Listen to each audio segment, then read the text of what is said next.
Bismillahirrahmanirrahim. Elhamdülillahi Rabbil alemin. Vessalatu vesselamu ala eşrefil enbiyai vel murselin. Nebiyyina Muhammedin ve ala alihi ve ashabihi ecma'in. Rabbi şrahli sadri ve yessirli emri. Vahlul ugdeten min lisani yefkahu kavli. Allahümme allimna ma yenfa'una. Venfa'na bima allamtena ve zidna ilmen. وأصلح لنا شأننا كله ولا تكلنا إلى أنفسنا طرفة عين. Değerli, kıymetli kardeşler, hürmetli cemaat. Alemlerin Rəbbi olan Allah'a sonsuz həmd sənalar olsun. Onun sonuncu peyğəmbəri Muhammed sallallahu aleyhi ve selleme, onun ailəsinə, sahabələrinə, əhli beytinə və qiyamət gününə dək onlara gözəl şəkildə tabi olanlara Allahın salavatı, salamı, xeyir duası, bərəkəti olsun. Həmd olsun uca Allaha, Allah Teala bizlərə yenidən görüşüb, xeyir məclislərində cəm olub toplanmağı nəsib etdi. Həqiqətən də insanın xeyrə müvəffəq olması, Allah Teala'nın onun üçün xeyirləri, yaxşı işləri asanlaşdırması Allahın ona qarşı olan lütfüdür, rəhmətidir. Onun üçün xeyir istəməsidir, onu üstün etməsidir. Çünki heç də buna hamı nail olub, hamı çatıb müvəffəq ola bilmir. Nə qədər xeyir istəyənlər var, xeyir üzərə toplaşıb cəm olub, cəmaat olmaq istəyənlər var, müvəffəq ola bilmirlər. Allah Teala nəsib eləmir. Ya niyyətləri düzgündür, ya da ki, Allah qorusun, onlar üçün bu şey hələ də yazılmayıb, onlar buna hazır deyirlər. Lakin Allah'a həmd olsun ki, Allah bizə nəsib edir. Allah Teala bizi toplayır bir yerə, bizim üçün bu əzəmətli ibadəti asanlaşdırır, rahat edir. İnsan buna görə Allah'a şükür eləməlidir. Allah'tan razı qalmalıdır. Qul bi fadlillahi və bi rahmetihi febizalika felyafrahu huve hayrun mimma yecmaun. De, bunlar Allah'ın fəziləti və rəhməti sayəsindədir. Onlar buna görə sevinsinlər. Bu ki, onların məşğul olub vaxt ayırdıqları hər şeydən daha xeyirlidir. Elm öyrənmək hər bir müsəlmanın üzərinə fərz və vacibdir. İstər kişi olsun, istər qadın olsun, istər yaşlı olsun, istər gənc olsun. Allah Nəbisi sallallahu aleyhi və səlləm elm öyrənmək hər bir müsəlmanın üzərinə vacibdir deyir. Elmin məclisləri Allah yanında ən hörmətli, ən fəzilətli məclislərdir. Allahın əmin-amanlığı, sakitçiliyi ora inir. Rəhmət bürüyür oranı. Mələklər gəlib qanadları ilə düz səmaya qədər əhatəyə alırlar. Bu məclislərin mükafatı yalnız və yalnız cənnətdir. Kim elm öyrənmək üçün çıxıb gəlirsə, mələklər qanadların razılıq əlaməti olaraq həmin şəxsin ayağının altına sərir. Elm öyrənmək üçün gələn şəxsə Allah Teala cənnətə gedən yolları asanlaşdırır.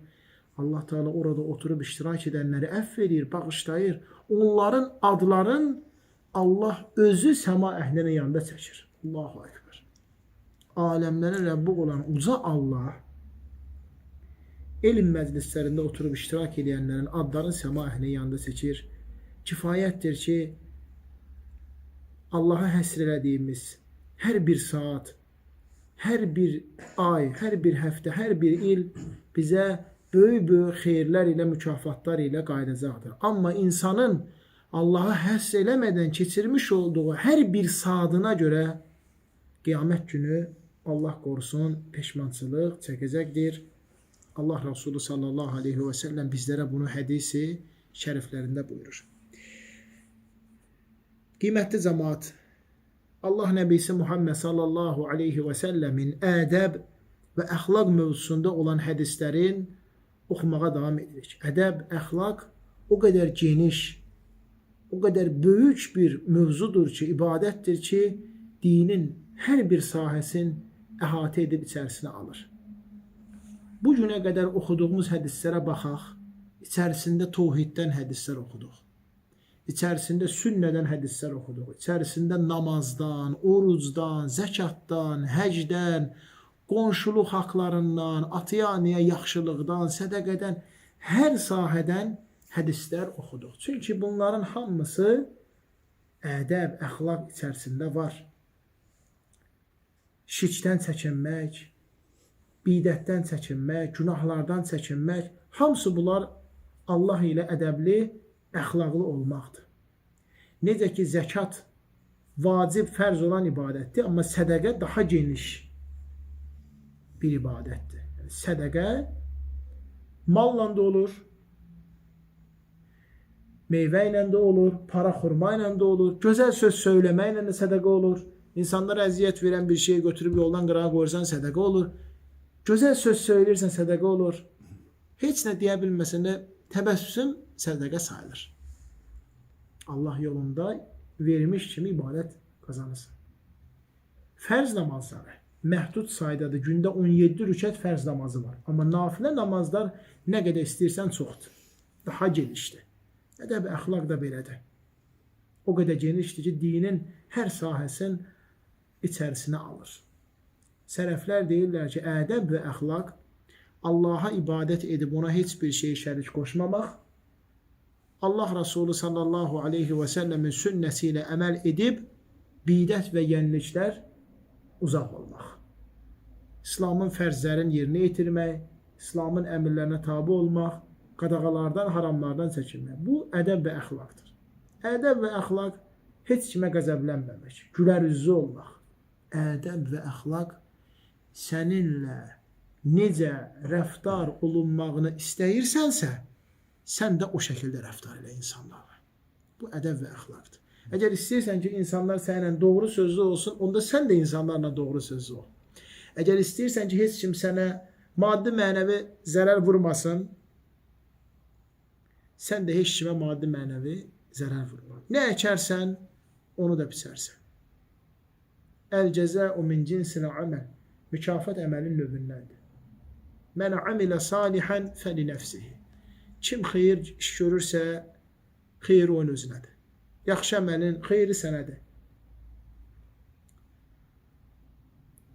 Kim də pis iş görürsə, zərəri zərbəsi də yenə özünə qayıdır.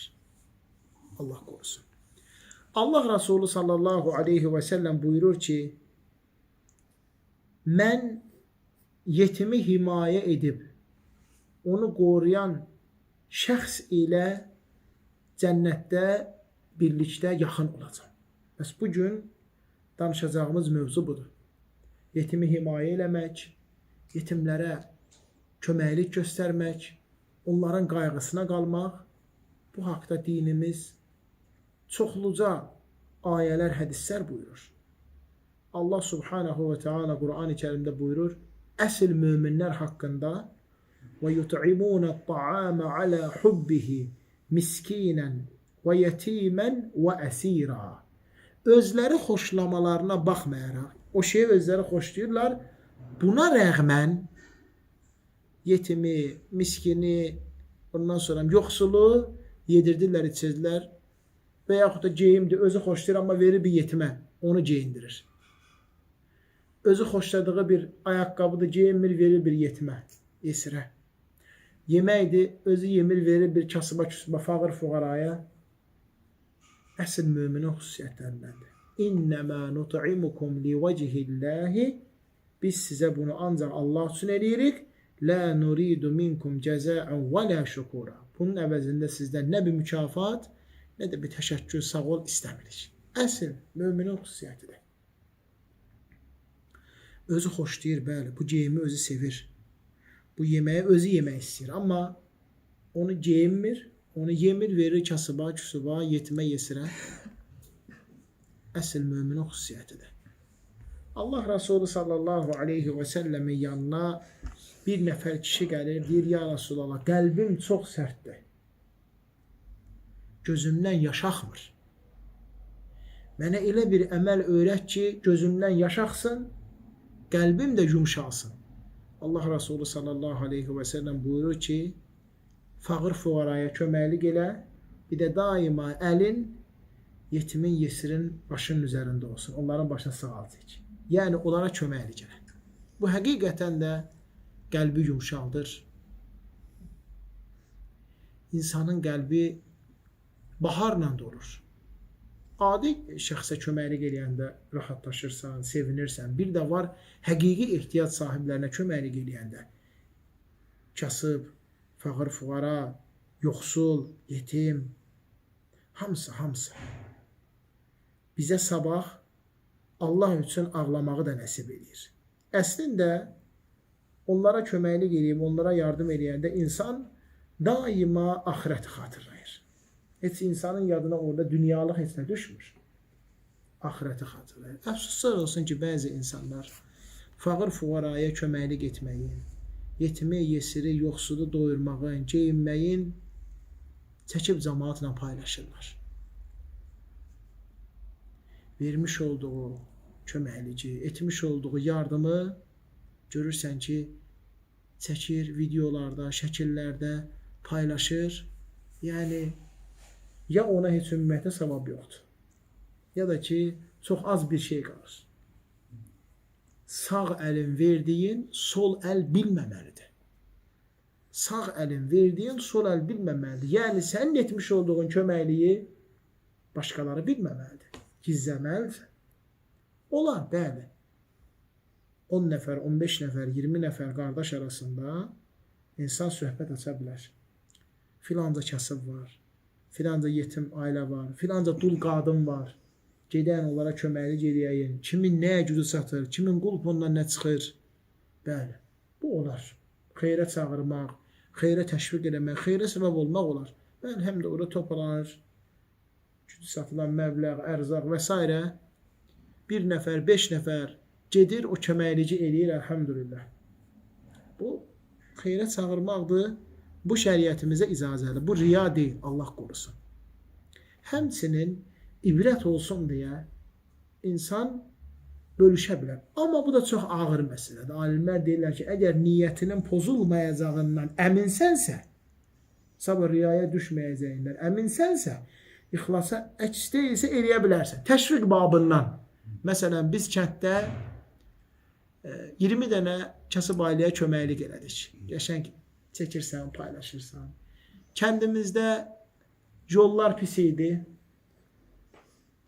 Yol yox idi, yaxşı. Köməkləşdik, əlhəmdülillah, yol çəkdik. Yollar bərpa olundu. Nə gözəl idi. Və su təchizatı yox idi. Bu qədər pul topladıq. Bu vəsait hesabına bunu elədik. Olar.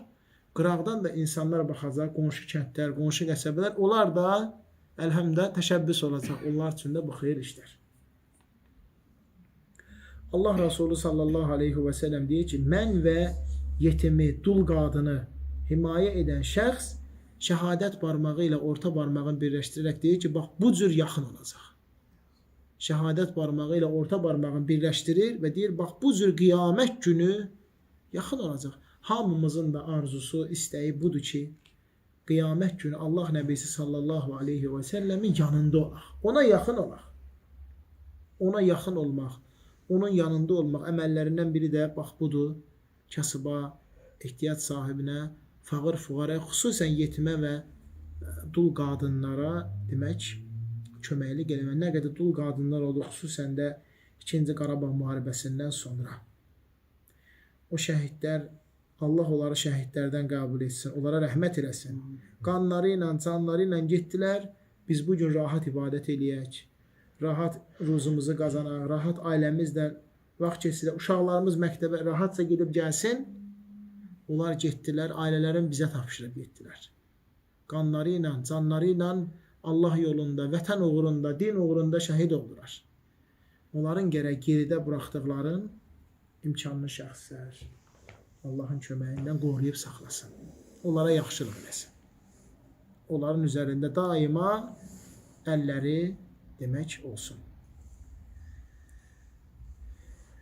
Allah Resulü sallallahu aleyhi və səlləm deyir ki, yetimə, ehtiyac sahibinə və dul qadına köməklik edən şəxs ha belə gecə namaz qılmış və gündüz oruç tutmuş kimi savab qazanır.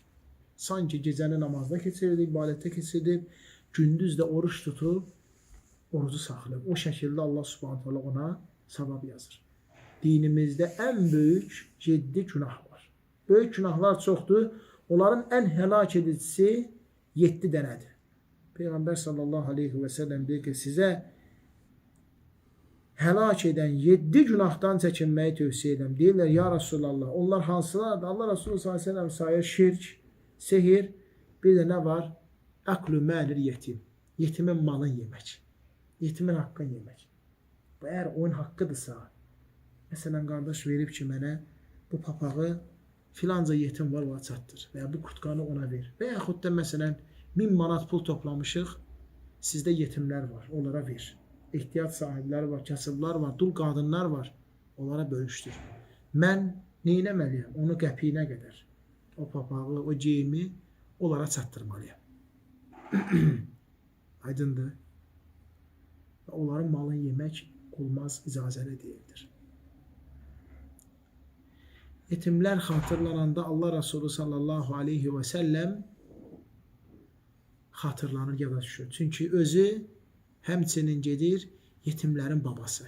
Çünki Peyğəmbər sallallahu aleyhi və səlləm özü yetim olaraq dünyaya gəlir. Yetim yəni dünyaya gəlməmiş və yaxud da özü kiçik yaşda ikən atası vəfat etmiş şəxsə deyilir. Atası ölmüş şəxsə deyilir. Allah Resulü sallallahu aleyhi və səlləm dünyaya gəlməmişdən qabaq artıq atası vəfat etmişdi. Anası ona hamilə ikən atası vəfat etmişdi. 4 yaşında da anasını itirir. Allah Resulü sallallahu aleyhi və səlləm məhz o şəkildə bir növ yetimlərə, fağır fuqaraya bir təsəlli olaraq söyləyirik ki, Allah Resulü sallallahu aleyhi və səlləm də yetim dünyaya gəlib. Yəni yetimçilik heç də pis deyil. Peyğəmbər sallallahu aleyhi və səlləm deyir ki, ümmətimin kasıbları zənginlərindən 70 min il qabaq cənnətə girəcəklər. 70 min il qabaq cənnətə girəcəklər. Salihlərin həyatına baxanda, Peyğəmbərlərin sürfasına baxanda daima sürfada fağır fuqara, kasıb, ehtiyac sahibləri də olarmış. Yəni təkcə özü yeyib içməzmiş və imkanlarla oturmazmış orada. Kasıb da oturarmış. Ən yaxşı toy, ən yaxşı məclis hansıdır? Deyir, kasıbların oturub iştirak edildikləri məclis. Ən şərri toy, ən şərri yığıncaq hansıdır? Ancaq imkanlılar oturub. Biz onların üzünə əslində ruziləndik. Kasıbların, ehtiyac sahiblərin, fağır fuqara, yetim yesirin, dul qadınların Allah Teala bizə ona görə verir ki, onlara görə, onların haqqını biz verək. Onların haqqını biz verək. Əbu Bakır As-Siddiq radiyallahu anhu, Allah ondan razı olsun, o zəkatı verməyə şəxslərə deyirdi ki, vallahi, siz əgər kasıbın, fağır fuqaranın, yetimin haqqını verməsəniz, mən sizinlə müharibə edib sizi öldürəcəm. Onlar deyirlərdi ki, biz la ilahe illallah Muhammed Rasulullah deyirik. Meçidə gəldik, namaz qıldıq, oruç tuturuq, amma zəkatı səhv verməyəcək. Əbu Bakır As-Siddiq radiyallahu anhu dedi ki, zəkat kasıbın haqqıdır. Fağır fuqaranın haqqıdır. Allah Teala sizə ona görə verib ki, onlara verəsiniz. Kim verməsə, mən onlarla döyüşü mübarizə aparacaq. Ona görə, əgər bugün Allah'a şükür, Allah sizə biraz ruzu artıq veribsə, bil ki, burada kimlərinsə də haqqı var. Onları da Allahın izni nəzərə alıb köməklik etmək. Təkcə bu, yəni mal mülklə deyil, adicə indi qarşıdan qış gəlir. Məsələn, ailələr var ki, istilikdə problemləri var. Qışda da köməklik eləmək ki, istilikləri bərpa olsun. Geyimi, keçimi nazik insanlar var. Yox da almağa imkanı. Görürsən ki, artıq köynəyim var, jaketim var, kutkum var, papağım var, ver birini onlara. O, ta ki o, demək, problem yaşamasın. Şəhid ailələri, qazilər, daima onları himayəmizdə saxlamalıyıq. Allah subhanahu ta'ala onları bizim himayəmizə verir. Onları sanki yer üzərində bizə tapşırıb. Halbuki uca Allah həm bizim, həm də onların hamımızın Rəbbidir. Allah subhanahu ta'ala bizləri eşidib, başa düşüb, faydalanan və ən gözəlinə tabi olan qullarından etsin. Allah subhanahu ta'ala bizləri daima xeyrə səbəb olan, xeyr işlərdə öndə gedən qardaşlardan, qullarından etsin. Daima fağırın, fuqaranın, kasıbın nəyə gücümüz çatırsa. Adicə minikdə gedirik, bildik ki, bu adam yolu kənarında onu bəlkə də havaya aparan bir maşın gözləyir. Allah Resulü sallallahu aleyhi və səlləm buyurdu, kimin miniyində boş oturacaq varsa, o boş oturacaqla Allaha ibadət eləsin. Yəni mini olmayanı ora mindirsin. Subhanək Allahumma bihamdik, əşhədu ən la ilahe illə ənt, əstəğfiruka və ətubu iləyik.